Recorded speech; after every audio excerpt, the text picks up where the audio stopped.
Welcome to this conversation with Scott Paich.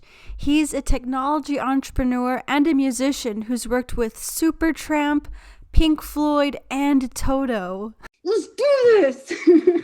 Oh, I know that you for sure have a love for technology because you are just like doing amazing things with technology that people never dreamed of, huh? well, I love, I always like to try to find, where the trends and things are going. So I got into technology pretty heavily in the late, I guess early 89, 98, well, I can actually say 80, 85, 86. I started playing more in the technology space, and then really saw my future around 1990 when I did my first CD-ROM. And that's what really got me into the tech space. So my whole career has been a combination of kind of business, technology, and entertainment. I've kind of bridge on both sides of the gap, because it's really different when you think about the programmers in general. When you're dealing with technology, they're usually it's ones and zeros. It's on or off. It's yes or no. There's no gray area. As musicians or artists, we like to put our thumb up, try something, throw something up, pull it down, do all that. Technology hates that because they just want a clear spec. It's either on or it's off. Tell me exactly how it works. So I've kind of made a career of kind of bridging the gap between technology and entertainment space. So yeah, I love them both. I love them both, actually. Yeah, so that's been a really hard thing for you in life, hasn't it? Figuring out which thing you love more, music, performing music, or really diving into entrepreneurship. Is that a word? Entrepreneurship? That's right. Entrepreneurship. That's correct. Yes. I kind of, what my whole thing is, I combine them together. And when I actually teach a lot of young startup companies in the entertainment and artists, because I feel artists are really they're a startup business, right? It's the same kind of thing. But I try to teach them that first of all, most artists and stuff are like, I don't want to do anything with the business. I just want to sit on the sofa, smoke fatties, and make music, right? And then the business guys, they don't know the other side of it. But I try to teach the artists that it's really important to learn that there's the art of business too. So everything that I do, I always combine the business model and ideas along with the art. So some people say, well, that sort of stops the creativeness. Well, if you put yourself in a box, well, I kind of like to be put in some form of a box because it helps you focus gives you some parameters to deal with, right? So like I said, I love the idea of thinking about the business model as I'm thinking about the creative process of combining them together, because there's nothing nicer and more fun than having a product that goes out and does well. Your piece of art actually generated revenue. It allows you to do more art. Yay, right? So that's my model. Now I know that's not for everyone, but that's the place I like to play. I think you must be very, very, very important in the sense that in communicating with the creative types, because so much of our problems is in our communication, that so many of the creative types, I'm a creative type. I don't understand business. Mm-hmm. It's like to speak the language of the people and say, and make the business accessible to them. Yeah, that's part of what I've been doing. I teach a thing called SPACE, which stands for Story, Plan, Army, Conversion, Education. And it's basically a business formula for artists. And it's based on, real quick, the story is the most important part. You have to start with the story, because to rise above the noise, I mean, there's millions of things out there and people trying to vie for attention, because attention is the most valuable thing you're trying to pull away from people, right? Because they're on their phones, or how do I get their attention? So the story is critical. So usually for artists, I say it's not the story that I was born in, Cincinnati, and I grew up and I played the guitar and I sing. Nobody cares about that story. That's like nobody cares about that story. What they care about is, what do you stand for? What is your purpose? What is it? What problem are you trying to solve? What is it that's valuable, to the people? Because once you find that story, it's not just about having a story to rise above the noise, but it also gives you the key words, the key phrases and things that you can use to we could use to growth hack against. In other words, find my audience. because once you can find your story, you're able to find your audience because they care about the same thing. So that's using, the thought of story. And then out of the story, everything falls out of that. The next part of the space is the plan. So I teach the concepts of using the lean startup principles, which is what's used in Silicon Valley. It's a new form way of kind of building a business. We don't do 60-page business plans anymore. It's really down to a small a thing called the lean canvas, which is a 1-page business plan. And it's a whole methodology on how to create a business. And it starts with fail fast. So the idea is you want to test and validate your ideas and fail as quickly as possible if it's not going to work, so that you can reshift your thinking, right?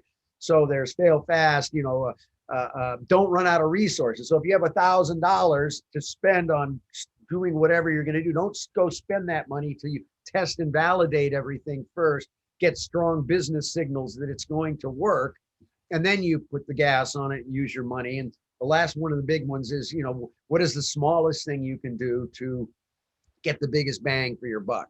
Because a lot of times entrepreneurs and artists will think of these giant things. I'm going to go make this big thing.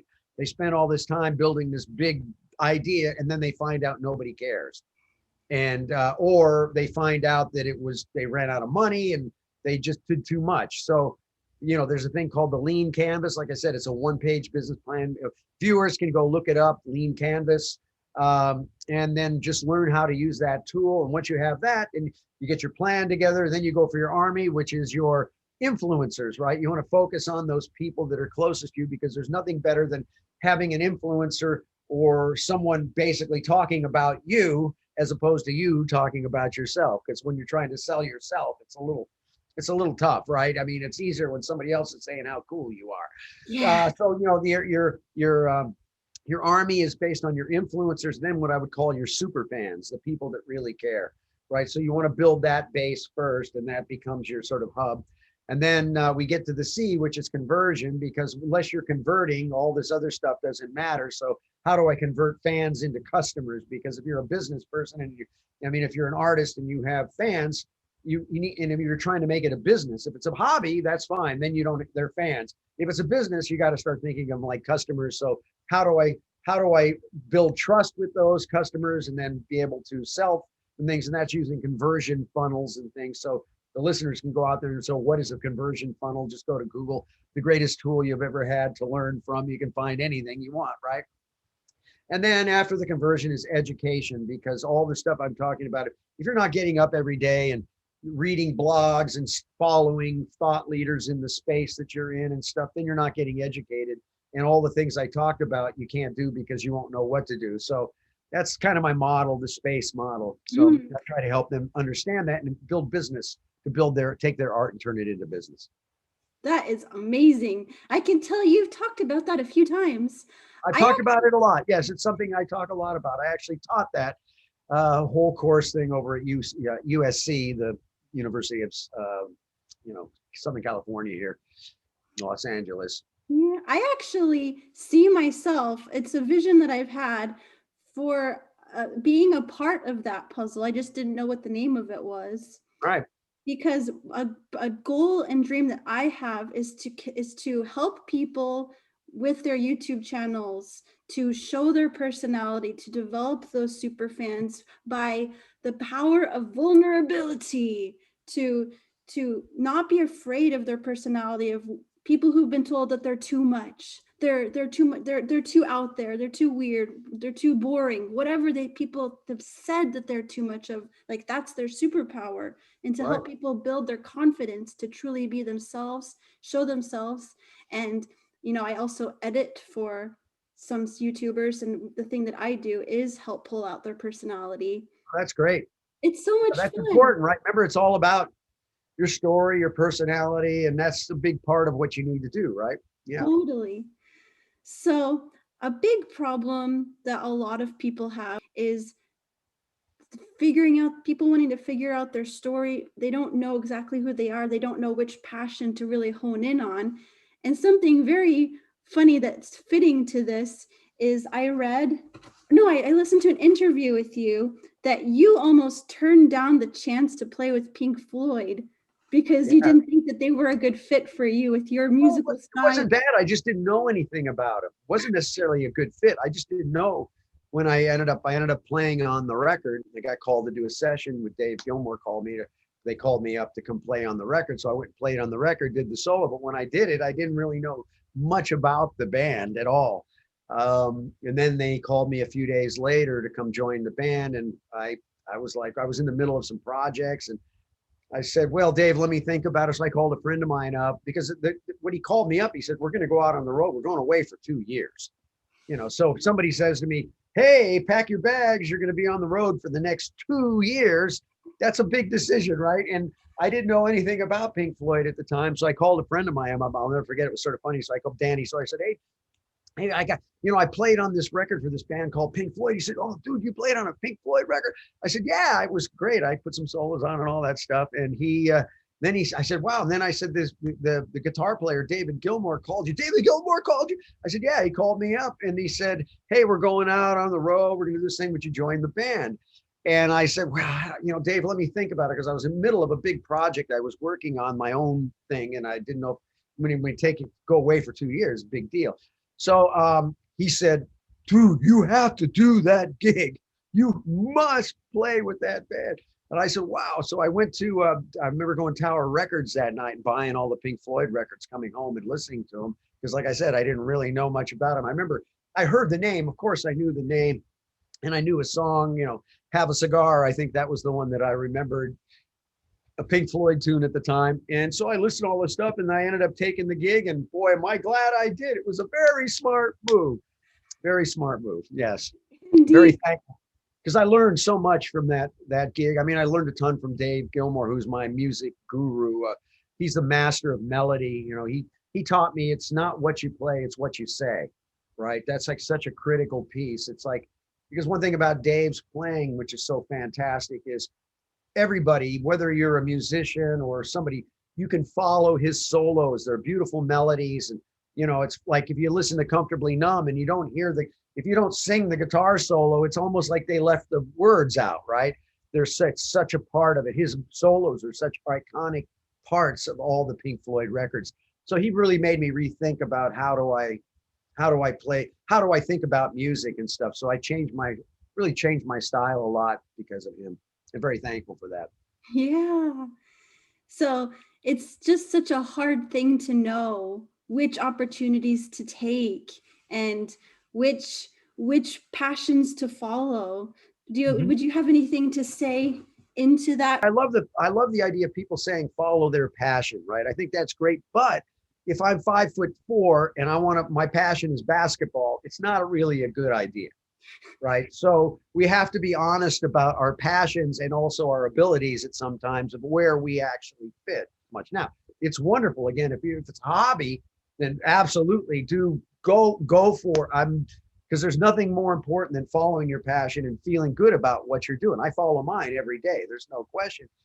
Mine happens to be business and music. And I just love this whole the kind of mashing it all together. That's one that I just think needs to be careful about, only because I've seen people follow their passions and it's led them to not necessarily a great place because they went all in at something that they weren't really geared for to actually do. There's no question. When you're passionate about something and you care about it, you get up every day, you want to go to work, you want to do it. So passion is a very, very, very important element. And I would never tell anybody not to follow it.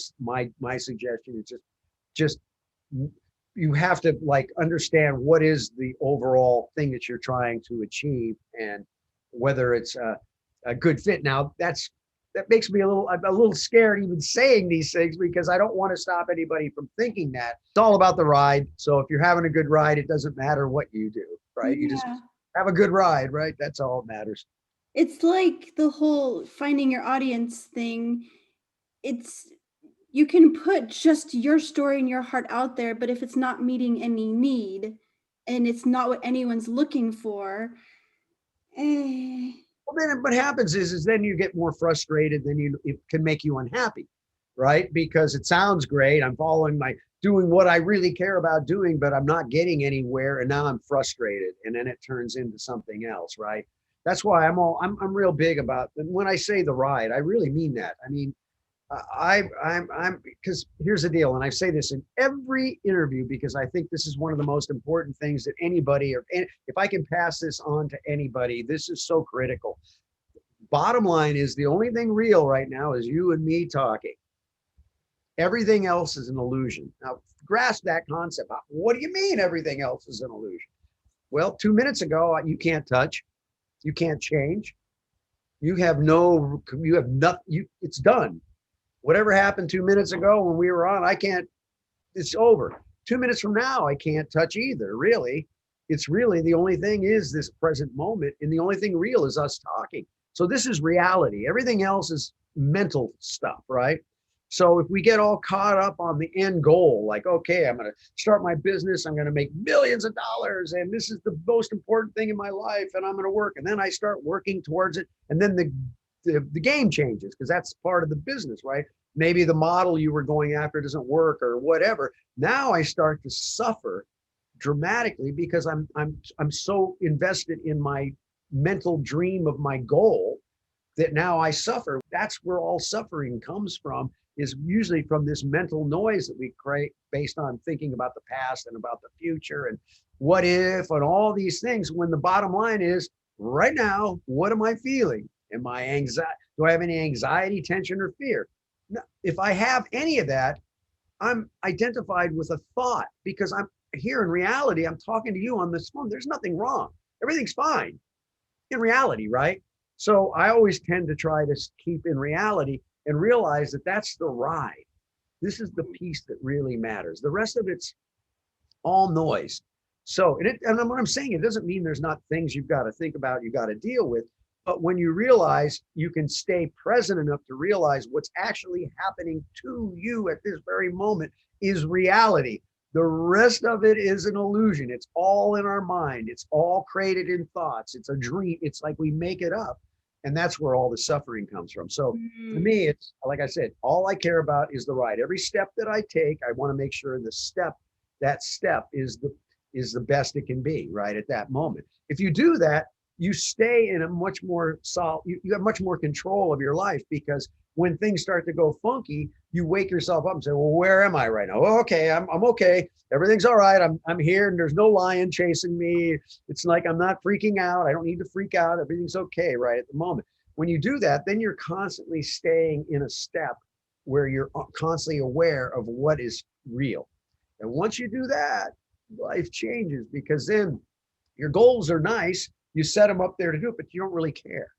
What you care about is getting to wherever that road's going to lead you with the least amount of suffering and fear and anxiety and tension and all of those things. So if you get to that, that's, there's nothing more important than learning that lesson from my point of view. That's why I always bring it up, because I'm hoping that I can get some people to go, very interesting. 2 minutes ago, that's an illusion now. 2 minutes from now is an illusion, right? This is all that's real. So the only step that matters is this one. Am I having a good time right now? I'm having a great time talking to you. So life is good, right? There you go. I wanted to add to that, or solidify that I was having a call with this life coach kind of person that I'm talking to every week. And she said like the exact same thing, is that like I had been ruminating about how I'm sure that there's family members of mine that are ashamed of me, that I've recently come out of the closet, as an LGBTQ supporter, and I'm shuffling off these thoughts and feelings that were so damaging, and I'm discovering a better faith. And she was like saying the exact same thing as you, like, what's fact? How do you know that they're disappointed in you? Like, and that's so important, just living in the moment and not just living in the past or anywhere else, but just doing what you do. Yes, everything you're talking about there, what that is for you. Remember, the goal is remember, what do we do? We get up every day because we want to feel good about what we're doing. We want to be excited about what we're doing. We want to do all that stuff, right? So that's the only thing that matters. So I'm saying the ride is what it is.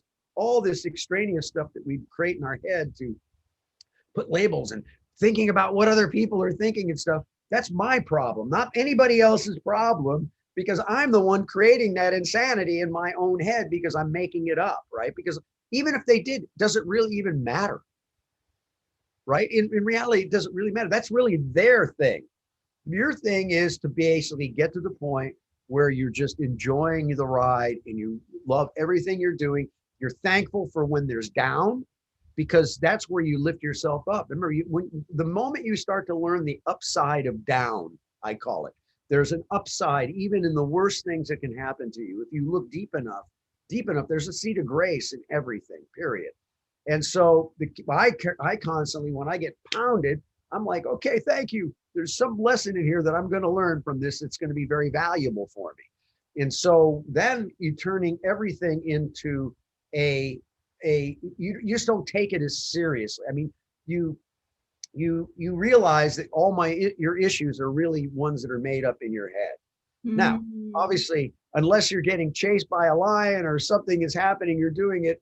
Most of the time you're not suffering. So an example, and here's a great exercise that really helped me dramatically, is as often as you can throughout the day, every time you can think of it, whenever you can, ask yourself this question. Stop. Where am I? Put your attention. I'm sitting in my office, in my room. I'm talking to you. Okay, here I am. Okay. Am I feeling any anxiety, tension, or fear? If I'm feeling any of that and I'm sitting here in this chair with my cup of coffee and I'm talking, I know that I'm suffering because I'm identifying with a thought, not with reality. So the more you can do that, each time you do that, that kind of wakes you up, right? It kind of wakes you up to where you actually start watching yourself as opposed to let the thinking run you, right? You start to watch your thoughts. And then you start to realize, well, am I the thinker or am I the watcher? And then you wonder, is there two of me? That's the first one. You're going, whoa, who's watching? Right? So you start going through that process. But when you flip that narrative and you start becoming more watchful over your thoughts, how you feel, what's going on. And every time you ask that question, you're waking up a tiny bit because you've come to the point where you can take enough control to stand there and ask that question. Now, when I tried to do that, I remember I heard this exercise and I went to go do it. The first day I said, I'm going to do it all day long. Next thing I know, I was laying in bed that night and I went, oh, I forgot. I couldn't even ask myself once. I didn't even ask myself once because I was so lost in thought. Mind was controlling every aspect, my email, my thing, I wasn't awake enough to ask myself that question. So I put little sticky notes around my house that just said, wake up. I put them in my drawers. When I go to get a cup, there's a sticky pad that says, wake up. And then I would ask myself. So I put reminders all over the house so that I would do that on a daily basis all the time. And then after a while, you start to become more aware, which is the key. It's awareness. But the puzzle is this. You want to become more aware. Awareness is about waking up by being more. But here's the puzzle. How do I know I'm aware that I'm aware? How do I know I'm aware that I'm aware? That's the puzzle you have to figure out, because you can tell your mind will say, hey, I'm aware, but you're as asleep can possibly be. Well, let's take a break from this heavy, amazing stuff. Okay, go wherever you want. I noticed all those shiny things behind you. What are they? Those are some gold and platinum records that I'd gotten through the years with, let me see, these are Pink Floyd, and I got a Pink Floyd and Toto up there. So those are some records that I played on, and I got gold records and platinum records for those. So I'm very thankful. Very nice to be on those records. Pretty neat memory there. Oh, yeah. So what's a special Toto memory of yours? Oh, I think first of all, one of my favorite bands. I grew up with the guys that started Toto, Jeff Poraro and David Paich, when we were kids. We had a kid band. I was the worst guy in the band. I played second trumpet. It was like a horn band, like a Chicago Blood, Sweat, and Tears band.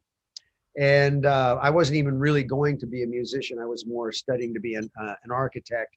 And at the time, I was a draftsman at a company called Audiodyne, drawing exploded views. And those are the days when we didn't have computers. Everything was done with a pencil, and you had to learn how to make really nice, beautiful pencil lines and be real accurate.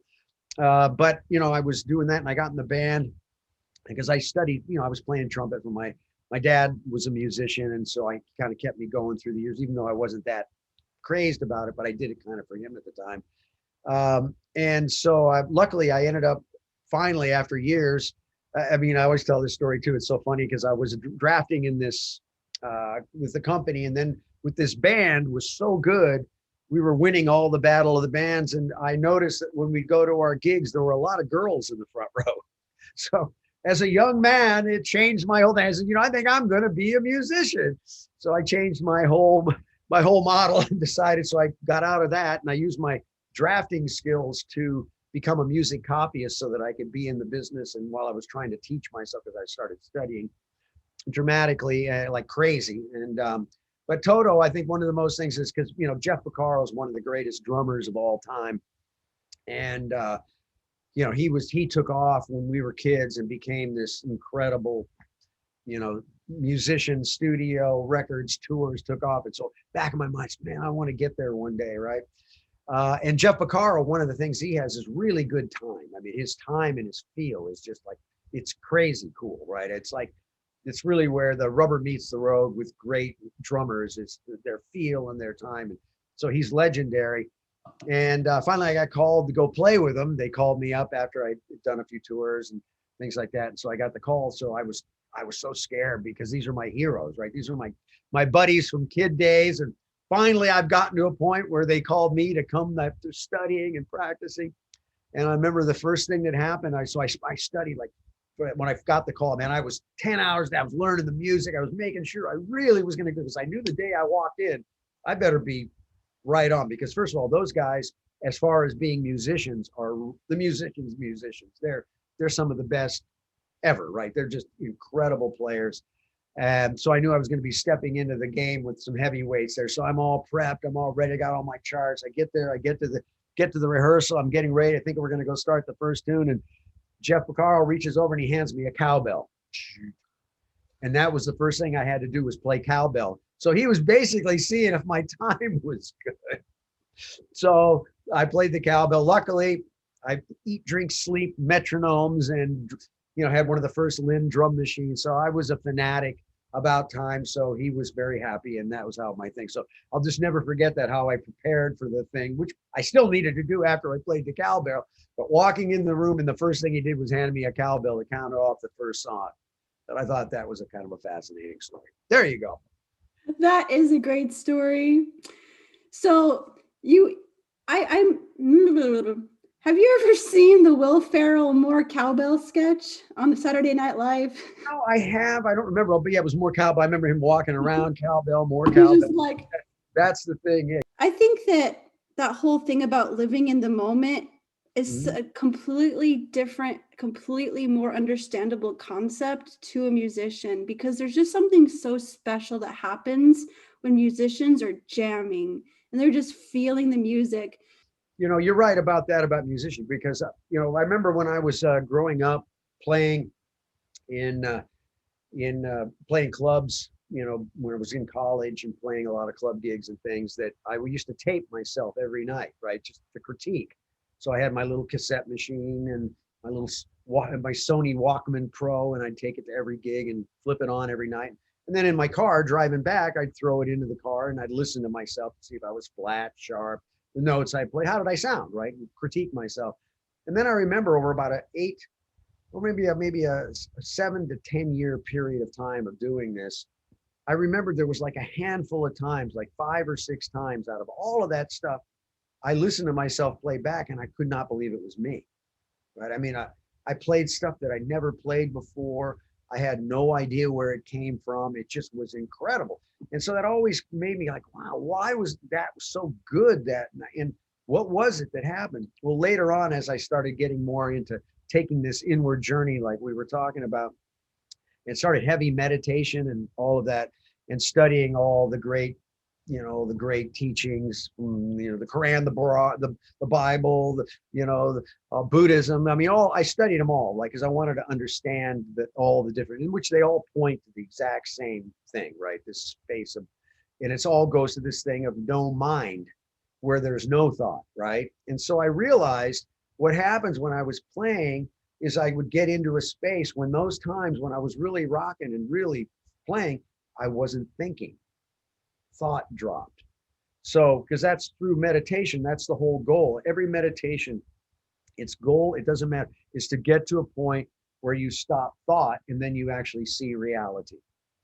Reality shifts at that point, and you just, everything becomes alive and it's real. It's a very interesting thing. So for a musician, when we play, a lot of us, we get into that zone and hopefully we get to that. And so for me, when I play, that's what my whole thing is I've actually now, after through my meditative practices through the years, I finally realized and know what it means to not think, what it feels like, because that's the only way you can really tell. Because you can say, am I thinking? Well, no, I'm thinking because I'm asking myself, am I thinking?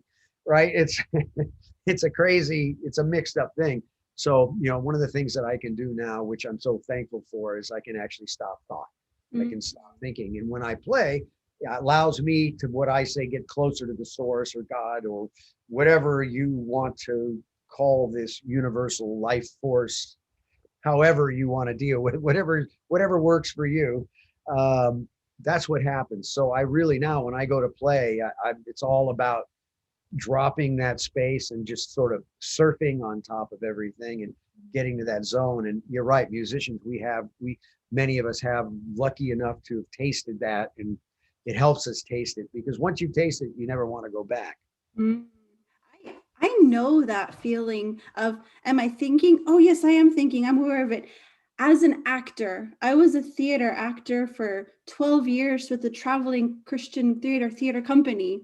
Okay. And so that feeling of, wow, I acted really good there. I had tears. Like, no, you push those thoughts back and you try to just look out as the character. And like, it's just acting is so complicated. Same thing. Yeah. Same stuff, right? That's the goal, the whole thing. Yeah, because the music is such a journey. Yep. It happens to you. It's like in with acting, when you hear someone's line, even though you've heard it a million times in rehearsal, you hear it for the first time on stage. Your character didn't know that previously. I miss performing. Get out there. Come on, girl. You're performing right now. You're doing it. It's true. Because when you're having a conversation that's going to be public, you are yourself, but you are an elevated kind of version of yourself. Like you're a more turned on, more. That's it. It's show business, right? But I mean, I don't really, even though I was an actor, I was a missionary actor. Like, I don't know a competition world. I don't know a lot of the world, full stop, because I was raised very in a little bubble in Utah. And then at age 19, I went to Covenant Players. At 21, I went to Europe. I was always within a small bubble of the scope of the world. So these conversations Eileen's organizing is like opening up this whole world I never thought I'd have anything to do with. Right. Get out there, girl. Yeah, I will take the opportunity. Why not? Yep. You have worked with some very fascinating people, and very wide range of people. The two names that I wrote down, it's like how different could these guys be from each other? You've worked with Howie Mandel and Monty Python. Oh yeah. Yep. Howie Mandel. We did Toonland, which is probably one of my most treasured projects that really I'm so proud of. Was with Howie Mandel, we did a series called the first title was called Toonland, and it was an educational title for kids 5 to 7 years old, I think was the range, 4 to 7 kind of range. And it starred Little Howie, which was this character, but it was the world's first interactive cartoon, educational cartoon. So that is something I'm very proud of, because it was back in the day, early days of, Windows machines and technology. It's one of the real first multimedia kind of blockbuster titles that was ran on Windows, because everything was running in DOS back in the day. So it was very excited. So that was with Howie Mandel. That was fun. And then I did 1, 2, 3, 4 titles, I think, with 4 titles with Monty Python, their game titles. Complete Waste of Time was one, and then the meaning of life and the Holy Grail, and so we did all those titles.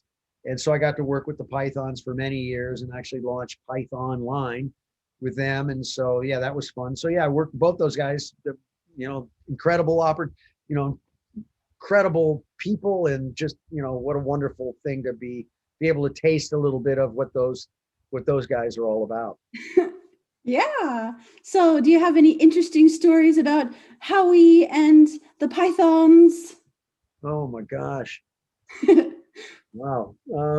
Not to put you on the spot or anything. Yeah, I think it's one thing was funny is, when you're working in multimedia,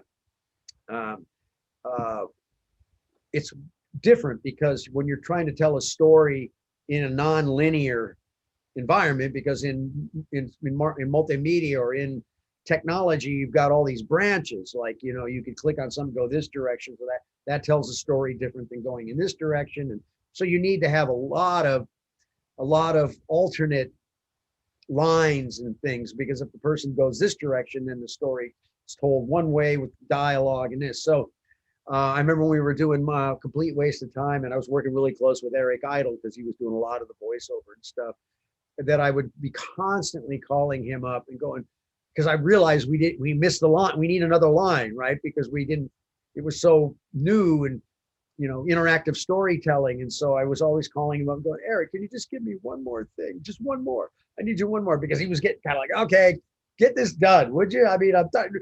Hey, Eric, could you just do this one more time? So I ended up calling him one time and I said, hey, Eric, I said, I know I hate to bug you one more time, but I need one more line. So he ended up he wrote me a song called Just One More Line, where he kind of just went crazy on me for like, all you ever do is ask me for one more line. And then I went through this whole thing.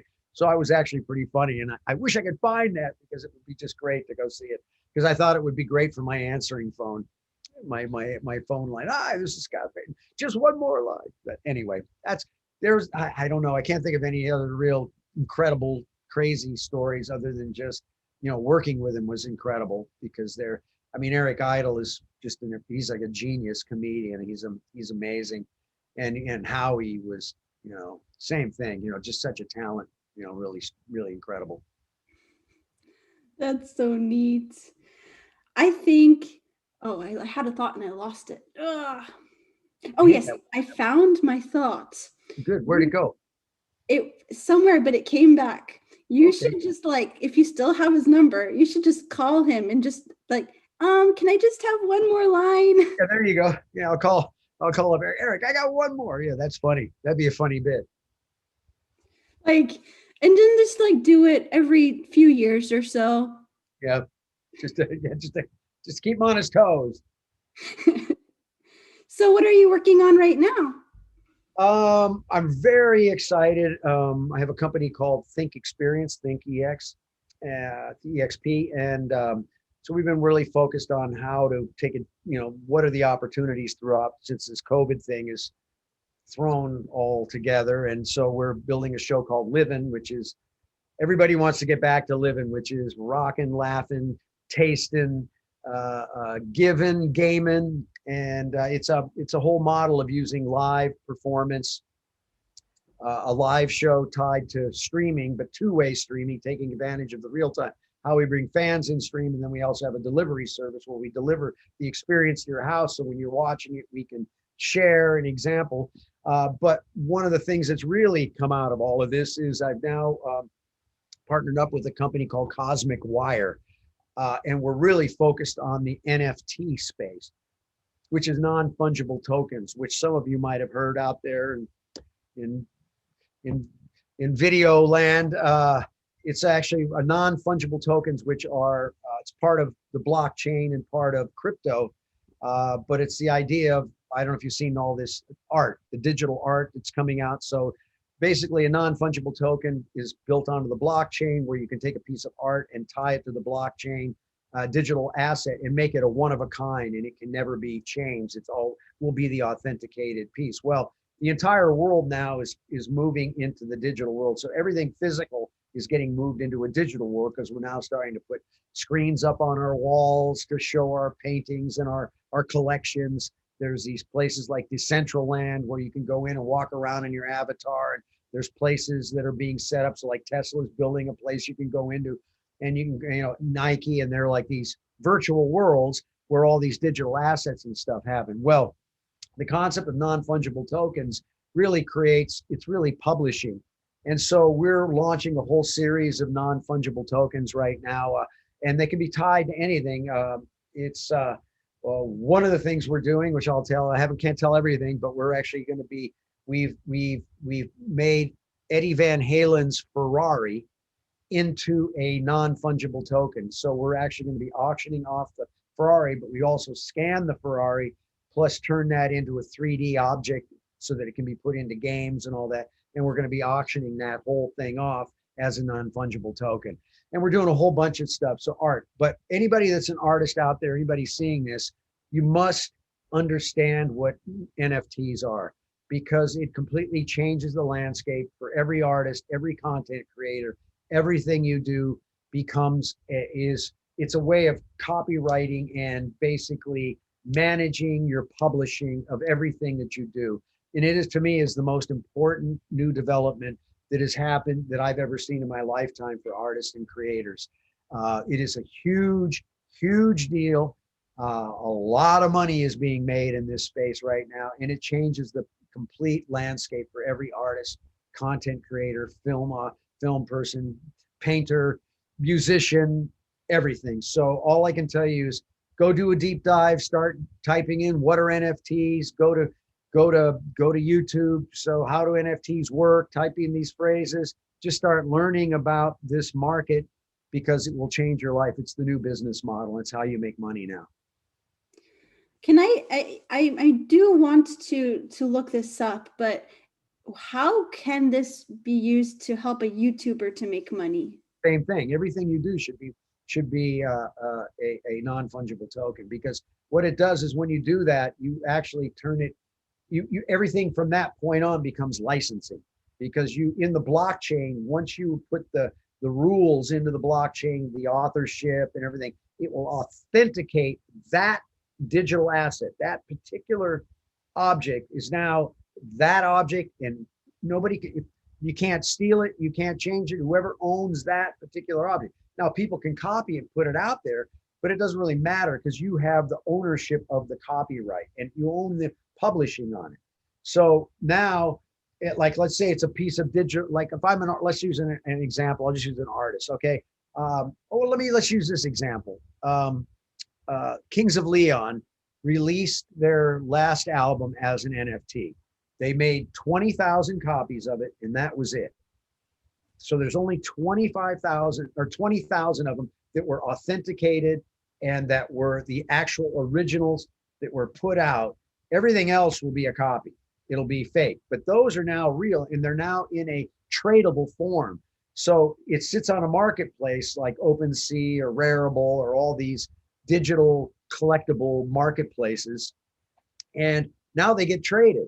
So they ended up selling their album. I think it was 7-minute auction. They did $2 million worth of these things in 7 minutes. They sold it out, and now those are traded, but they've gone up in price. So the person that bought it now can trade it and make money. Now there was one instance where a guy put a piece of art up. He sold as many as he could sell in 7 minutes for $900 for this digital painting, a little piece of digital art that he created. And he sold, I don't remember the exact number, but I think it was 4,000 of them in that first thing. It was like $450,000 in revenue. But by the time it traded, that individual asset that was $900 went up all the way to $118,000. So the people that bought it and sold it at $118,000 made a killing on it. But what's beautiful is built into the blockchain was a royalty structure, so that every time it's sold, the artist gets 10%. So the 4,000 people that did that, every time they trade it and they sell it, the artist gets 10% of whatever the transaction is. So he did $3.5 million off of that one asset, 7-minute thing, after about a week and a half. So the point is you got to look at it, because whatever you put on that, it's an experience. NFTs can be experiences, one of a kinds. So when you have a collectible thing of one of a kind, if I'm an artist now today, a new artist, I'm going to create my record, I'm going to put a deal. I'm going to go cut a deal with a guy where we create some art together. We mash my music and we create a one of a kind where I might do an edition of 100 of them.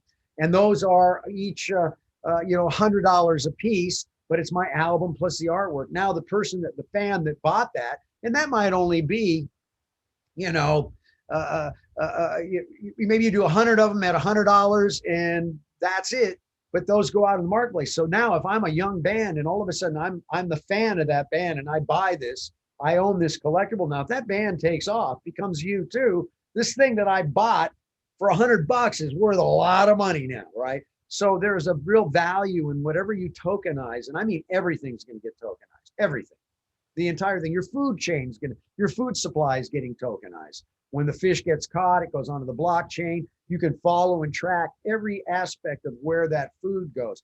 You're going to see title for real estate, because whatever goes in the blockchain cannot be changed. It cannot be altered. It is the chain of title and the assets. So once you understand how this works and you understand how this goes, you're going to want to do everything where you're going to tokenize it so that you own that from that point on. Then you're going to license your works out everywhere else. And then you get paid. And what's great is it goes on the blockchain, which is really the robot network. There's no humans involved. It's all done through computers. And the blockchain becomes, there's no third party. So what's nice is once it's on the blockchain, it goes out there, and every time your thing is sold, you're going to get paid. And there's no bank. It just shows up in your wallet, like your hardware, your blockchain, your crypto wallet. So you might put a piece of art out there, and a week later it gets sold again. You look in your wallet, wow, there's $5,000 in my account. You didn't even know. There's no banker, there's no anybody. So it gets authenticated. The blockchain manages it from now until the end of time. So I'm seeing that everything is moving into the blockchain because it's moving everything that's physical into a digital world, but it's really archiving humanity in a whole nother way, where the robot network will control all this assets and stuff through time and history, right? So it's very fascinating. And I'm not convinced. I am convinced that I think humans are designing themselves out, and new consciousness is unfolding, and it's going to be. I think these machines and AI are going to basically kind of take over time here. I don't know how long humans will be here. And to be honest, consciousness is just unfolding. We're just energy at the deepest level, at the quantum level. We're just a vibration form of energy, no different than a lot of things, right? So I feel that, consciousness is just unfolding. And maybe what's happening is they're getting all the human stuff brought into a digital world so that the robots can share it forever, right? It's been really, really great talking to you. Back at you. It was a lot of fun. Thank you for having me on your show. And good luck to you. And don't let those mental noises make you crazy. And just realize anything that anybody else is thinking, that's their issue. It's how you deal with it, right? That's all that matters.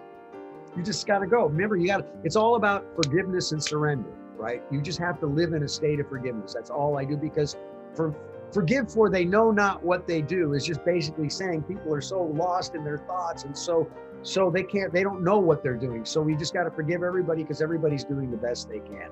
So don't let all those other people's thoughts, don't let all the other nonsense make you crazy. Just smile, live in a state of forgiveness, and surrender to what is, and you've won the lottery. You have won. So anyway, thank you very, very much, and appreciate it. And hello to everybody out there in video land here with this fine young lady's show. And I'm very thankful to be on it today with you. So thank you. So how I end my episodes is I give hugs. All right. Whoa, thank you. I felt it from here. Thank you. Thank you, and bye. Bye.